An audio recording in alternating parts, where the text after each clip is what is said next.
Hi, welcome to One Word a Day. I'm Sophie, your pilot into the universe of Chinese. We are going to continue our journey in learning a little bit more of this ancient expression language a day. It's my native tongue, but I'm rediscovering my language by going deeper, not as the whole expression level, but at individual character level. And within character, there are character within character. So it's a little bit recursive and going deeper that way. Okay, last time we talked about 身手矫健, which describes how athletic behavior we use the full body and hand in particular to show how they are straight, like your body are correct posture, and they're strong as well. Okay, today we continue with this 健. 健 means, in contemporary Chinese, a lot of times it pairs with 康, means healthy, that you build your body to be the full functioning healthy state. So that's 健. And today is 奥运健儿 is a particular kind of athlete. Yes, they are cuties. Okay, and then we have 奥运 is a definition of what these type of athletes are. We have I translate as a deep because the original meaning is deep or mysterious. The reason why is because under this big arch with a chimney on the top, that means private space. So it's a home shelter. So basically, you can view it as home. And then there is this kind of like table-like thing, right? And with a horizontal line like that, that's a little bit abstract. But if you know a little bit about East Asian culture, well, even me as my generation, when I grew up, I don't have access to that. It was wiped out. This is traditional Chinese culture. Basically, okay, if you see the left and right hand, 3-finger hand symbol represented at the bottom of the screen, that's almost like from the language user's perspective, like you have like in a game, right? You have your hand in the screen almost, right? This two hand showing respect because when you're holding something precious, when you're serving like an offering to God or something like that, right? You use two hands, something like giving or surrendering something to a higher power. You do this. So two hands shows respect. And now, what is this thing then? This thing, I would view it as kind of a divine corner of the room. Apparently, it used to be a stable in a household. So a corner in your household is reserved to communicate with your ancestors. Chinese kept their ancestors. I don't know how many generations, but a family of a continuation lineage would have this corner of pray to their ancestors where everybody got their own like wooden stick with their names engraved onto those wooden sticks, and the sticks can stand on its own. So then a whole table layout of your ancestors over there with their names. And I regard this as kind of like a table. And then these are like those wooden discs, kind of like at home cemetery, right? At home burial ground, except that the bodies were long gone, not there, but their names there, their spirit there, supposedly. And then this middle one was a bending over. That I view it as almost like an incense burning. So when the incense going, it doesn't go always the straight line, right? Most likely the wind will go in horizontal, the incense smoke. So that kind of give you a visual view of how this ancestral shrine at home looks like.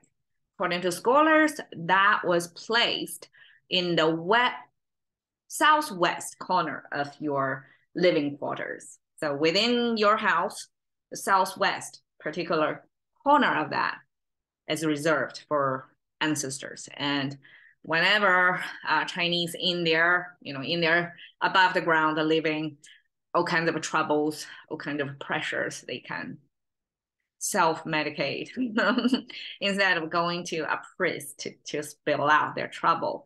they talk to their ancestors. So that's the Chinese way of home therapy. Okay, you can try it out if you want. All right, that's the ancient Chinese wisdom and practice. And because the location of such a ancestral shrine was kind of deep embedded, like hidden in a corner of the room, because you want them to be uninterrupted, undisturbed from your day-to-day life, right? So you give them kind of peace quarters in your household, and that become the meaning of somewhere deep in your household. You have this reserved shrine, your spiritual connection to your ancestors, that represent your channeling, like you're channeling to your ancestors, your direct phone line, however you want to view it. And then that the location of it means it's deep in this quiet place in your household. So that's how the deep come from. And the yun, I translate as deploy. I think it simply because I use the original meaning of it. You will see why.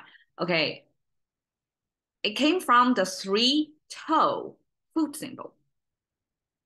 Because, okay, like this, 3-finger hand symbol. So Chinese simplify it. So instead of draw out all 5 fingers on the hand or 5 toes on the foot, Chinese use 3. So 1, 2, 3, the big toe, middle, second and third. I don't know why in a cactus shape. I don't know why, but this is supposed to be the sole of the foot. And in particular, because this is the big toe, right? You can see this is the right foot in particular. Okay, just like this is the right hand, this is the right foot. And then the 3 strokes are the footsteps. And it actually is the left footsteps, because in the full spelling of progressing or moving or stepping through space, there are this pair of 3 strokes on each side. And this is the left foot. This is the right foot. Eventually we get rid of half of it. Just left foot is enough because we walk, we don't hop, right? So there it's implied there is the right foot steps left out, but here we're using left foot leave the foot marks, footprints over there together with the foot symbol means you're actually walking on the move, because by the foot itself, it means you stand still. There's no marks. When you add marks over there, footsteps there means you're walking. This is the result. This is the evidence. So that's walking. And then the right side here within the middle is the cart symbol. Or no, not cart, carriage symbol. Because, or chariot,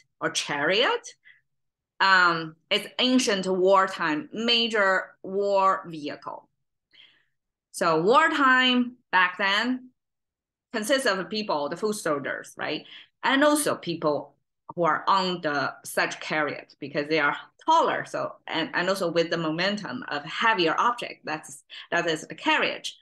Then you can kind of charge into your enemies, right? I imagine that's the case. So this military use carriage, when paired with wrapping inside, this wrapping sign, that actually means military. So I guess military involves maneuvering, like a deployment of such cart in strategic places and kind of wrapping using the cart as the outer edges facing your enemy. So that's the front line.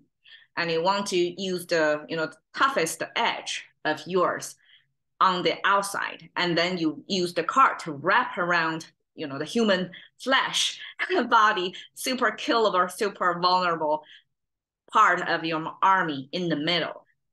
So here, it doesn't mean the cart was wrapped inside, but the cart as, or carriage as the wrapper, like wrap around your military. And eventually that means the whole military. Military walking. Does it come to mind? Deploy?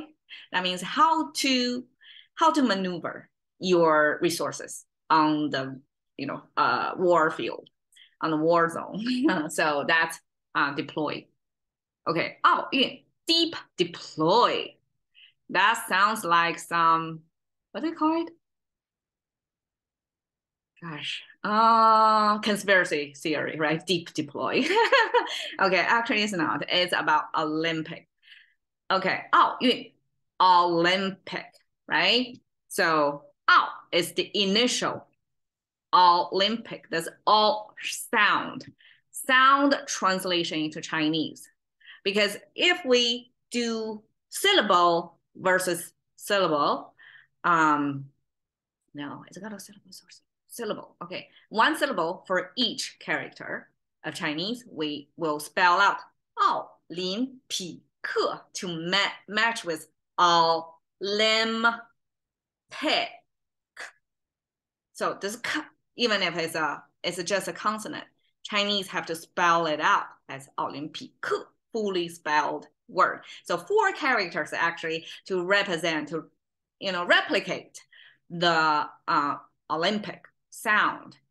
So eventually in initiations, like using just the first syllable as the representation of the whole phrase, we simplify it to Ao. So this represents Olympic.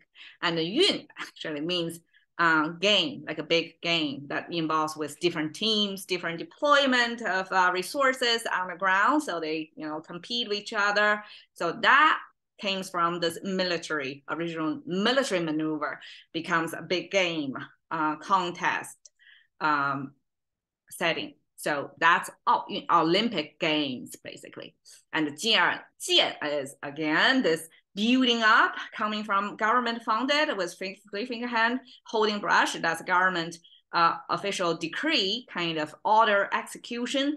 And then here you can view it as the execution carried out. Somebody build something. Mostly is civil engineering projects. So from this building civil engineering plus human sign, it means building your own body, building the person up. So that's 界. And we can just equal that with athletic, like you're really building up your body, your full physical potential. That kind of build up would be considered as athletic. Okay. I translated as cuties, because this in Chinese means small children. They're cute, they're fuzzy, and they have no clue what's going on probably. And so this cutie, okay, it hit me today why it's cutie, because a traditional Chinese human figure, that's a generic human figure, look like this. So one stroke is longer than the other one. So one side is a little bit of smooth, non-linear with a little bit bent over here. And then the other side is pretty straight. So it kind of 2 elements combined together. And it's 2 legs standing human figure, right? So this is a contemporary. Ren, that's a contemporary Chinese, that's 2 legs standing, but in ancient times, actually, it's further separate out. At one side is almost like longer than the other side, right? So that's a generic human. So this kind of look like that, except, okay, it almost look like a thumbs up, right, by the way. And then this is a super bigger curve. That to me symbolize, okay, not only is 2 legs standing, but it's kind of childish in the sense of it preserves its original curiosity, is uncontaminated by societal discipline or expectations. Children are more like products of nature. They carry their genes, and that's about it. And eventually over time, they got cultivated into their Pacific culture, right? It's acclimation process to form them into this pretty strict, standardized humans. Now they are non-standardized. They got more curves. They got more tempers. They got more unpredictability behavior, because they're behaving naturally. Almost like a closer to the animal, closer to nature, enabled them kind of feeling, right? Their internal nature and external responsive to nature, versus later on, they were taught a bunch of whatever teachings that the ruling class want you to know, and then form into this standardized human beings. Pretty sad process, right? But we all went through that. It's good and bad. I'm not saying it's only what's the word? Incubation? Not incubation. I forgot. I blank out. Incognition. Is it called incognition? It still doesn't sound right. So that process, like we're indoctrinated, okay, by our culture eventually. So this is the stage before the indoctrination. You still have your natural tendency preserved over there. Still funny, still, childish, still curious, all that, still a little bit anti-authority, doesn't know the full consequences yet, right? So that preserved human nature showing almost like this. That's the definition of a cuties. So 奥运健儿 simply means Olympians, duh, right? Okay, so to put one face as a representation of Olympian, I have to go to the extreme case of the record holder of 28 medal earners of this particular Olympian. And there we go. That's 奥运健儿. Touching to the kind of thing of thinking about, well, what did I do? It's so facing not today.